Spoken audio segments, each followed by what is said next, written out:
आज का आपका विषय है कारणतावाद का सिद्धांत।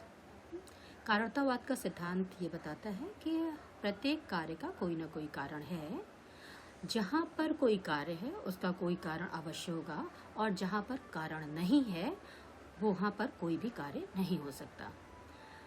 भारतीय दर्शन में जब हम इस कारणतावाद के सिद्धांत को देखते हैं तो हमें कुछ नए प्रश्न मिलते हैं, जिनमें से सबसे पहला प्रश्न इस बात को लेकर के है कि कार्य की स्थिति या कार्य का स्वरूप क्या है। कार्य का जो प्रकृति है वो किस प्रकार की है। भारतीय दर्शन में इस संदर्भ में हमें दो प्रकार की विचारधाराएं मिलती हैं। एक है जो ये कहती है कि कार्य अपनी उत्पत्ति से पूर्व अपने कारण में विद्यमान होता है। दूसरा विचारधारा ये कहती है कि कार्य जो है वो अपनी उत्पत्ति से पूर्व कारण में विद्यमान नहीं होता। कार्य जो है पूर्णतया एक नवीन उत्पत्ति है, नवीन क्रिएशन है। जो विचारधारा ये मानती है कि कार्य अपने कारण में पहले से विद्यमान रहता है वो सत्कार्यवाद का सिद्धांत कहलाता है। और जो विचारधारा ये मानती है कि कार्य जो है वो कारण से में विद्यमान नहीं रहता, ये एक नवीन कृति है, वो असत कार्यवाद का सिद्धांत कहलाता है। असत कार्यवाद के सिद्धांत को आरंभवाद भी कहते हैं, क्योंकि ये मानते हैं कि कार्य जो है वो एक नवीन आरंभ है, और इसलिए जो उनका कारणता का सिद्धांत है वो आरंभवाद के सिद्धांत के नाम से भी जाना जाता है। सत्कार्यवाद के सिद्धांत को जब हम भारतीय दर्शन में देखते हैं तो हमें सत्कार्यवाद के सिद्धांत के भी दो प्रकार दिखाई देते हैं। एक जो है वो परिणामवाद है और दूसरा जो है वो विवर्तवाद है। परिणामवाद का सिद्धांत यह बताता है कि कार्य कारण में पहले से निहित है, और कार्य जो है वो जो अव्यक्त था कारण में वो व्यक्त हो गया है, और ये जो व्यक्त हुआ है ये उसकी वास्तविक सत्ता है। यानी कार्य की स्थिति में कारण में वास्तविक परिवर्तन होता है। और इसके उदाहरण के रूप में वो उदाहरण देते हैं कि जैसे दूध दही का कारण है, लेकिन जब दही और दही जो है वो कार्य है, तो जब ये दही ये कार्य होता है तो इसमें दूध में वास्तविक परिवर्तन होता है और वो दही में परिणत हो जाता है। तो इस तरीके से जो ये कार्य की सत्ता है, ये वास्तविक सत्ता है, ये कारण में वास्तविक परिवर्तन होता है। तो इस प्रकार के सिद्धांत को परिणामवाद का सिद्धांत कहा जाता है। दूसरा जो सिद्धांत है वो विवर्तवाद का सिद्धांत है। ये भी सत्कार्यवाद का ही एक प्रकार है। विवर्तवाद का सिद्धांत ये मानता है कि कार्य जो है उसका अधिष्ठान कारण ही है, कारण के अतिरिक्त कार्य का ही नहीं रह सकता, और इसलिए अगर कार्य की उत्पत्ति दिखाई देती है या कार्य की उत्पत्ति हो रही है तो उसका आश्रय जो है वो कारण में ही विद्यमान होगा। इसलिए कार्य जो है वो कारण में ही विद्यमान होगा। लेकिन जो कार्य की अभिव्यक्ति हमें प्रतीत हो रही है वो उसकी वास्तविक सत्ता नहीं है, वरन वह केवल आभास मात्र है। वो केवल इट मीन्स क्या है कि उसकी वास्तविक सत्ता कहीं नहीं है, बल्कि वो क्या है, आभास मात्र है। और इस रूप में कारण में परिवर्तन नहीं होता है। जो हमें कार्य के रूप में दिखाई दे रहा है वो एकमात्र आभास है, और जब हमें ज्ञान प्राप्त हो जाएगा तो ये आभास जो अध्यास के कारण दिखाई दे रहा है वो अपने आप नष्ट हो जाएगा। ठीक है। अब इस परिणामवाद के भी दो प्रकार दिखाई देते हैं। भारतीय दर्शन में हमें दो स्वरूप मिलते हैं परिणामवाद के भी। एक सांख्य का परिणामवाद है जो प्रकृति परिणामवाद कहलाता है, और दूसरा रामानुज का परिणामवाद है जो ब्रह्म परिणामवाद कहलाता है। सांख्य का जो कारणता का सिद्धांत है वो प्रकृति परिणामवाद का सिद्धांत कहलाता है, जिसके अनुसार क्या है कि सत्कार्यवाद का सिद्धांत वो स्वीकार करते ही हैं, जहाँ पर कि कार्य की सत्ता जो है वो पहले से कारण में निहित है, और जो कार्य है वो वास्तविक रूप में उसकी सत्ता है। तो जिस प्रकार से जो प्रकृति परिणामवाद ये बताता है कि ये जो जगत है, जो ये भौतिक जगत है जिसके अंतर्गत भौतिक वस्तुएं और जीव जगत दोनों ही विद्यमान हमें दिखाई देते हैं, इनका कारण क्या है, प्रकृति है। यानी प्रकृति में जब परिवर्तन होता है, प्रकृति के अंदर प्रकृति जो है वो उत्पन्न करती है, प्रकृति के अंदर जो ये सृष्टि अव्यक्त रूप से जो विद्यमान थी, वो सृष्टि की प्रक्रिया में, जिसे हम सृष्टि कहते हैं, उसमें व्यक्त हो जाती है। लेकिन ये सृष्टि जो है वो विद्यमान कहाँ थी? वो प्रकृति में पहले से ही विद्यमान थी। जो रामानुज का यानी जो सिद्धांत है वो ब्रह्म परिणामवाद का सिद्धांत कहलाता है। ब्रह्म परिणामवाद का सिद्धांत क्या कहता है कि ये जो जगत है, इसका कारण जो है वो ब्रह्म में है, यानी जो जगत है वो ब्रह्म का परिणाम है। और जैसे ये ब्रह्म की सत्ता ब्रह्म सत है, वैसे ही ये जगत भी सत है। तो ये जगत की सृष्टि कैसे होती है?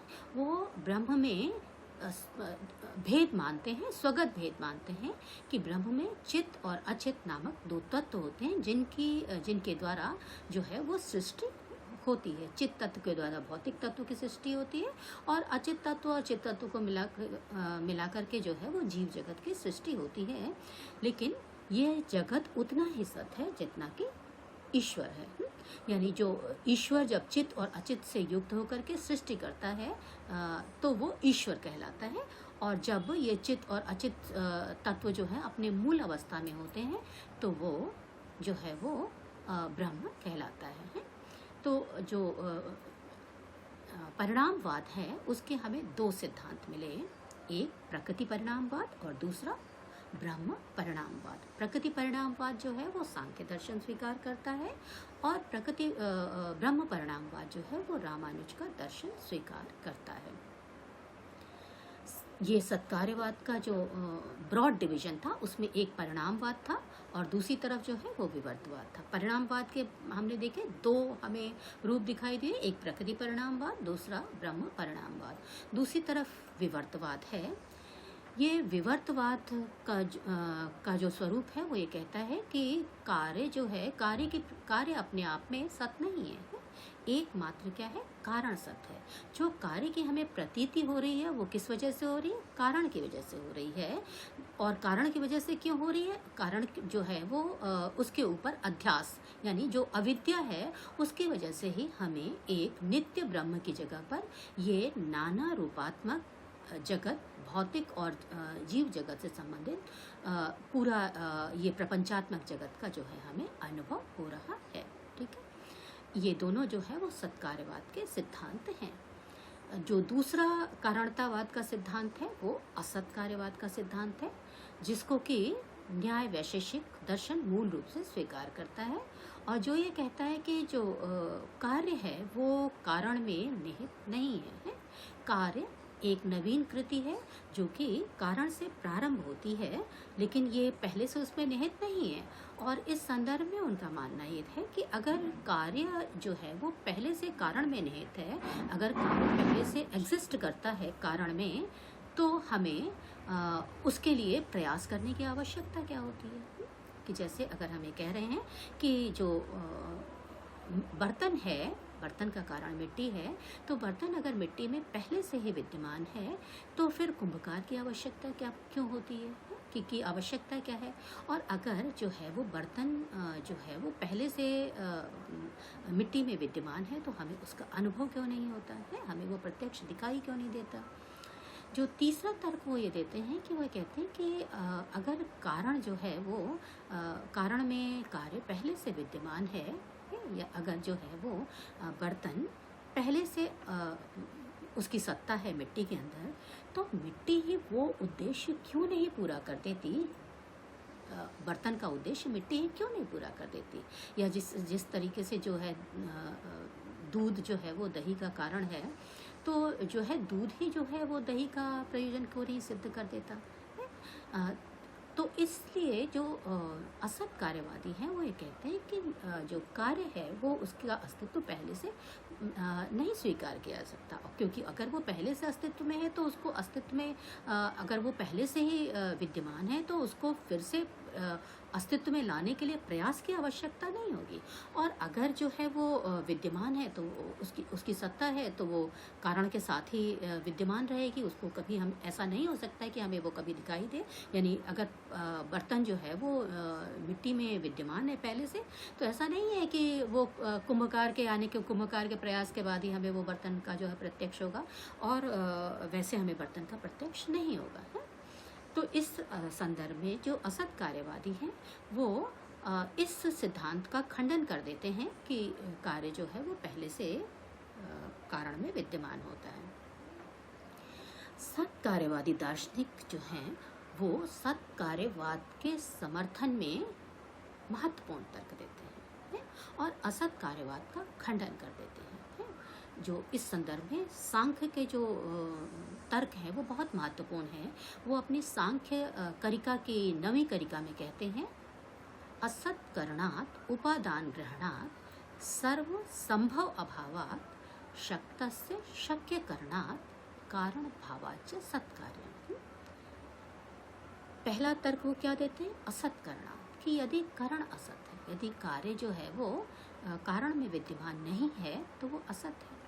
और जो भी असत है, उस जो असत है वो क्या है, वो नॉन एग्जिस्ट, उसका अस्तित्व नहीं है। और जिसका अस्तित्व नहीं है उसको किसी भी प्रयास से उसकी सत्ता वो अस्तित्व में नहीं आ सकता। उदाहरण स्वरूप वो उदाहरण देते हैं कि जिस प्रकार आकाश पुष्प जो है वो असत है, जिस प्रकार बंध्यापुत्र असत है, इसको किसी भी प्रयास से हम ये नहीं कह सकते कि इनकी उत्पत्ति हो सकती है। दूसरी चीज़ वो ये कहते हैं कि अगर कार्य जो है वो असत है तो कारण से उसका संबंध हो ही नहीं सकता है, क्योंकि सत से असत का संबंध नहीं हो सकता, और इसलिए हमें सत्कार्यवाद के सिद्धांत को स्वीकार करना चाहिए। दूसरा जो उनका तर्क है वो क्या है, उपादान ग्रहण। यानी ये तर्क हमें ये बताता है कि कार्य कारण संबंध के विषय में हम चेतन हैं, क्योंकि हमें जिस प्रकार के कार्य की आवश्यकता होती है हम उसी प्रकार के कारण का चयन करते हैं। जैसे जब हमें दही की आवश्यकता होती है तो हम दूध को लेते हैं। तो इसका तात्पर्य क्या है कि कार्य जो है, एक विशेष प्रकार का कार्य विशेष प्रकार के उपादान के द्वारा ही उत्पन्न हो सकता है। यानी और ये चीज़ क्या बताती है कि जब हम कहते हैं कि विशिष्ट प्रकार का कार्य के लिए विशेष प्रकार के कारण की आवश्यकता होती है, तो इसका तात्पर्य क्या है कि वो जो उपादान कारण है वो उस कार्य से संबंधित है। किस रूप में संबंधित है, कि वो कार्य जो है वो अव्यक्त रूप से उन उपादानों में पहले से निहित है। कार्य की अवस्था में जो वो अव्यक्त अवस्था थी वो व्यक्त हो जाती है। जो कुछ अप्रत्यक्ष रूप से कारण में निहित था वो व्यक्त रूप से कारण में निहित हो जाता है। तीसरा जो उनका तर्क है वो है सर्व संभव अभावात्। सर्व संभव अभावात् है कि यदि कार्य और कारण में आपस में संबंध नहीं है, अगर हम ये कहें कि कार्य अपनी उत्पत्ति से पूर्व विद्यमान नहीं रहता, तो इसका तात्पर्य क्या है कि कारण से उसका किसी प्रकार का संबंध नहीं है। और अगर कारण से संबंध नहीं है तो किसी भी तो कार्य कहाँ से उत्पन्न हो रहा है, अभाव से उत्पन्न हो रहा है। क्योंकि कार्य जब कारण से वो संबंधित ही नहीं है और कार्य का अस्तित्व नहीं है तो वो अस्तित्व में कैसे आ रहा है, वो अभाव से उस अस्तित्व में आ रहा है। तो जो सत्कार्यवादी दार्शनिक हैं, जो सांख्य दार्शनिक हैं, वो ये कहते हैं कि अगर कार्य अपनी उत्पत्ति के पूर्व कारण में विद्यमान ही नहीं है तो हर वस्तु की उत्पत्ति किसी भी कारण से हो सकेगी, कि सारी वस्तुओं की उत्पत्ति सभी कारणों से हो सकेगी। किंतु अनुभव में ऐसा हमें दिखाई नहीं देता है, ऐसा होना संभव नहीं दिखाई देता। हमें विशेष कार्य के लिए विशेष प्रकार के कारणों की आवश्यकता ही होती है। इसलिए जो है वो सत्कार्यवाद का सिद्धांत जो है वो स्वीकार किया जाना चाहिए, यानी सत्कार्यवाद का सिद्धांत ही उचित है। जो नेक्स्ट उनका आर्ग्यूमेंट है वो क्या है, शक्तस्य शक्य करना। ये आर्ग्यूमेंट क्या बताता है, ये तर्क क्या बताता है कि किस कारण से कार्य की उत्पत्ति होती है? जो कारण जिस कार्य को उत्पन्न करने की क्षमता से युक्त होता है, यानी जो शक्त कारण है, उसी के द्वारा उस कार्य की उत्पत्ति होती है। ठीक है, यानी जिस कारण में जिस कार्य को उत्पन्न करने की शक्ति विद्यमान होती है, क्षमता विद्यमान होती है, उसी के द्वारा जो है वो कार्य की उत्पत्ति होती है। यानी हमेशा समर्थ कारण से ही कार्य की उत्पत्ति होती है। समर्थ कारण से क्या तात्पर्य है कि हम किस कारण को समर्थ कहते हैं? यानी जिसमें, जैसे हम कहते हैं कि तेल के लिए तिल जो है वो समर्थ कारण है, क्योंकि तिल में तेल को उत्पन्न करने की क्षमता विद्यमान है। ये क्षमता किस रूप में है? ये क्षमता जो तेल है वो तिल में पहले से विद्यमान है। यद्यपि वो व्यक्त नहीं है, तो जो कार्य की अवस्था है उसमें क्या होता है, वो व्यक्त हो जाता है। ठीक है, कि यह जो शक्तस्य शक्य करणार्थ है, वो ये बताता है कि जो कार्य की उत्पत्ति है वो हमेशा समर्थ कारण से ही हो सकती है। जब हमें दही चाहिए तो हमें दूध को कारण के रूप में लेना होगा। पानी से उसकी उत्पत्ति नहीं हो सकती, क्योंकि पानी दही के लिए समर्थ कारण नहीं है। तो इस प्रकार भी क्या सिद्ध होता है कि कार्य जो है वो अपनी उत्पत्ति के पूर्व कारण से संबंधित है, कारण में निहित होता है, अप्रत्यक्ष रूप से निहित होता है, अव्यक्त रूप से निहित होता है, और कार्य की अवस्था में केवल वो व्यक्त हो जाता है। दूसरा आर्ग्यूमेंट है, तर्क है, वो क्या है? कारण भावाच्य है, कि कार्य और कारण की प्रकृति में कैसा है? अभेद है, तादात्म्य है। तादात्म्य किस अर्थ में है? कि जो दही का कारण जो है वो दूध है, तो दूध में भी वो गुण विद्यमान हैं, होते हैं जो दही में व्यक्त रूप से दिखाई देते हैं, पर कारण में वो अव्यक्त रूप से रहते हैं। यानी जो कार्य है वो कारण से उसका संबंध किस प्रकार का है? अभेद संबंध है, दोनों में तादात्म्य है। तो अगर दोनों में तादात्म्य है तो निश्चित तौर पे जो अगर हमें कहते हैं कि कार्य और कारण की प्रकृति में तादात्म्य संबंध है, तो निश्चित तौर पे जो कार्य है वो कहाँ विद्यमान होगा? कारण में विद्यमान होगा, क्योंकि वो कारण से में ही निहित है। उन दोनों में, कार्य में और कारण में जो है वो तादात्म्य संबंध है, और वो दोनों की प्रकृति के में जो है वो मूलभूत अंतर नहीं है। अंतर सिर्फ इतना है कि जो गुण कारण में अप्रत्यक्ष रूप में होते हैं, वही कार्य में प्रत्यक्ष रूप से व्यक्त हो जाते हैं। इन तर्कों के द्वारा जो है वो सांख्य दर्शन सत्कार्यवाद के सिद्धांत को सिद्ध करते हैं, और इस सिद्धांत के द्वारा ही वो प्रकृति को इस सृष्टि के कारण के रूप में स्थापित भी कर देते हैं। किस प्रकार से स्थापित करते हैं? कि ये प्रकृति के, क्योंकि जो कारण है उसमें कार्य के जो गुण है, जो स्वभाव है, वो उसमें अव्यक्त रूप से निहित होना चाहिए। तो जो ये जगत है, इसके अंतर्गत न केवल भौतिक पदार्थ होते हैं, बल्कि जीव जगत भी हमें दिखाई देता है। तो कारण ऐसा होना चाहिए जिसके अंतर्गत, जिससे न केवल जीव जगत के गुण उसमें, भौतिक जगत के गुण उसके अंदर विद्यमान हो, बल्कि चेतन जगत के भी को भी वो उसकी भी व्याख्या करने में वो समर्थ हो। तो इसलिए सांख्य दर्शन जो है वो प्रकृति को मूल कारण के रूप में, इस सृष्टि के मूल कारण के रूप में स्वीकार करता है, क्योंकि इस प्रकृति के द्वारा ही इस जगत की सृष्टि होती है। सृष्टि का तात्पर्य सिर्फ इतना होता है सांख्य के लिए कि जो प्रकृति कैसी है? जड़ है, पर त्रिगुणात्मिका है, कि जो तीनों गुण अपनी साम्य अवस्था, यानी प्रकृति क्या है? प्रकृति त्रिगुणात्मिका है, लेकिन ये तीनों गुण किस रूप में है? साम्य अवस्था में है। साम्य अवस्था नाम प्रकृति है, गुणा नाम साम्य अवस्था प्रकृति है। गुणों की साम्य अवस्था क्या कहलाती? प्रकृति कहलाती है।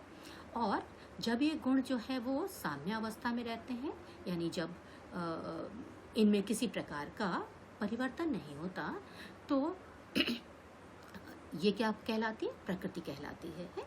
लेकिन सांख्य दर्शन ये कहता है कि प्रकृति जो है वो जड़ तो है, लेकिन कैसी है? गतिशील है, प्रकृति अचेतन है पर गतिशील है। तो जब ये कहा जा रहा है कि गुणों की साम्यावस्था, जहाँ पर गुण जो है वो अपनी साम्यावस्था में है, वहाँ पर भी परिवर्तन हो रहा है। ये परिवर्तन कैसा है? स्वरूप परिवर्तन है। स्वरूप परिवर्तन किसे कहते हैं? जब सत्व गुण सत्व में परिवर्तित होता रहता है, तम गुण तम में परिवर्तित होता है, रज गुण रज में परिवर्तित होता है, तो वो क्या कहलाता है? स्वरूप परिवर्तन कहलाता है। इसी प्रकार क्या है? विरूप परिवर्तन है। विरूप परिवर्तन कब होता है? जब एक गुण जो है वो दो गुणों के ऊपर आधिपत्य जमा लेता है और इस प्रकार जो है वो गुण आपस में मिश्रित होने लगते हैं और सृष्टि की प्रक्रिया का प्रारंभ हो जाता है। तो जब स्वरूप परिवर्तन होता रहता है तो उसको हम क्या कहते हैं? प्रलय की अवस्था कहते हैं, क्योंकि वहाँ पर किसी भी प्रकार की सृष्टि नहीं हो रही होती है। विरूप परिवर्तन से जो है वो सृष्टि का प्रारंभ होता है। तो जो प्रकृति है जब वो त्रिगुणात्मिका है, उसके अंतर्गत उसमें क्या है? सत्व, रज और तम तीनों प्रकार के गुण होते हैं। तो जो चेतन पुरुष है, जब उसका प्रतिबिंब प्रकृति के अंदर पड़ता है तो वो अपने आप को वो जो चेतन पुरुष का प्रतिबिंब आत्मसात कर लेती है। इस प्रकार से जो अचेतन प्रकृति है वो चेतन के समान प्रतीत होने लगती है। ठीक है, तो इस तरीके से जो त्रिगुणात्मक प्रकृति है उससे सृष्टि का प्रारंभ होता है। और इस प्रकार अपने सत्कार्यवाद के सिद्धांत के द्वारा सांख्य दर्शन जो है वो सृष्टि की पूरी व्याख्या कर देता है कि सृष्टि से जो है प्रकृति से पहले महत उत्पन्न होता है, महत से जो है वो अहंकार उत्पन्न होता है। महत पहला तत्व है जो जब सृष्टि की प्रक्रिया प्रारंभ होती है तो ये महत क्या है? ये पहला तत्व होता है जो कार्य के रूप में अभिव्यक्त होता है और यही जिसका हमें प्रथम अनुभव होता है। और यहाँ पर जो है जो महत है उसके अंतर्गत जो तीनों गुण विद्यमान होते हैं, लेकिन सत्वगुण की चूंकि प्रमुखता होती है इसलिए ये जो सत्वगुण कैसा है? उज्ज्वल है, पारदर्शी है। तो ये चेतन द्रव्य को, चेतन पुरुष को अपने अंदर प्रतिबिंबित कर लेता है और उसकी चेतना से युक्त हो जाता है।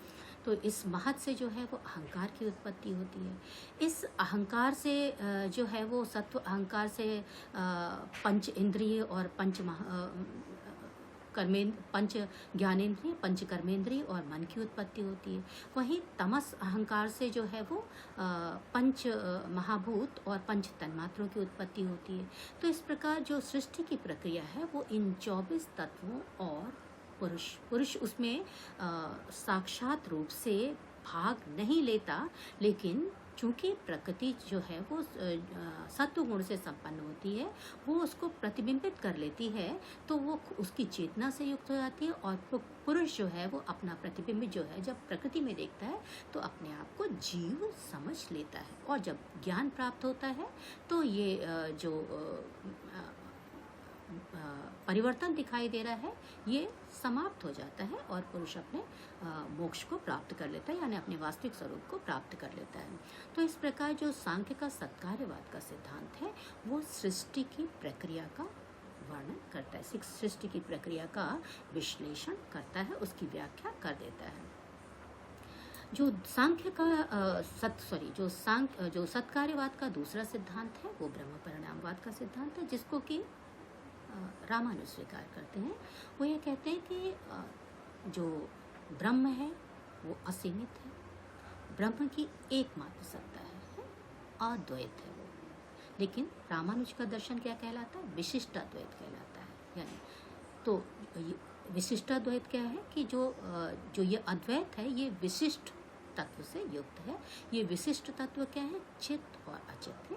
वो कहते हैं कि भेद 3 प्रकार के होते हैं, सजातीय, विजातीय और स्वगत। सजातीय भेद क्या है? जैसे एक मनुष्य का दूसरे मनुष्य से जो अंतर होता है वो सजातीय भेद कहलाता है। एक मनुष्य का जो दूसरों जीवों से अंतर होता है वो विजातीय भेद कहलाता है। और जब स्वगत भेद किसके कहते हैं? जब वस्तु का अपने अंदर ही जो अंतर होता है, जैसे एक ही व्यक्ति के शरीर के विभिन्न अंगों में जो अंतर होता है वो स्वगत भेद कहलाता है। तो रामानुज का दर्शन ब्रह्म में स्वगत भेद को स्वीकार करता है। ये स्वगत भेद क्या है? इस स्वगत भेद के अंतर्गत ब्रह्म में वो चित्त और अचित्त इन 2 तत्वों की के अस्तित्व को स्वीकार करते हैं। और जो जब इन दो तत्वों से युक्त यानी चित और अचित तत्व से युक्त ब्रह्म जो है वो ईश्वर कहलाता है। ये ईश्वर ही सृष्टि का रचयिता है। ये सृष्टि की रचना कैसे करता है? चित और अचित तत्वों के द्वारा, जो कि उससे अलग नहीं है। ये क्या है? उसी का जो है वो उसी का अंश है। उसी का के स्वरूप में, अंश भी नहीं कह सकते कि वो क्या है, उसके अंतर्गत ही जो ब्रह्म है उसमें ही चित और अचित दोनों ही तत्व विद्यमान है। तो वो इस अचित तत्व के द्वारा ईश्वर अपनी इच्छा से अपनी लीला करने के लिए चित तत्वों के द्वारा अचित तत्वों के द्वारा भौतिक पदार्थ की संरचना करता है और मनुष्य के कर्मों के अनुसार चित्त तत्व के अनुरूप उनके शरीर का निर्माण करता है, जिससे वो अपने कर्मों का भोग करते हैं और उससे मोक्ष प्राप्त करते हैं। तो इस तरीके जो रामानुज का दर्शन है वो भी परिणामवाद का ही प्रकार है, वो ब्रह्म परिणामवाद का प्रकार है। तो इस तरीके से हमने सत्कार्यवाद के जो दो प्रकार हैं, परिणामवाद और विवर्तवाद, इन दोनों मूल प्रकारों की चर्चा की। लेकिन इनमें से केवल एक प्रकार परिणामवाद का विस्तृत व्याख्या इस लेक्चर में आपको दी गई है। तो इसमें हमने प्रकृति परिणामवाद और ब्रह्म परिणामवाद, इन दोनों प्रकारों की चर्चा की है और किस प्रकार से इनके द्वारा सृष्टि की प्रक्रिया या इस नाना रूपात्मक जगत की व्याख्या की जाती है, इसका वर्णन किया है।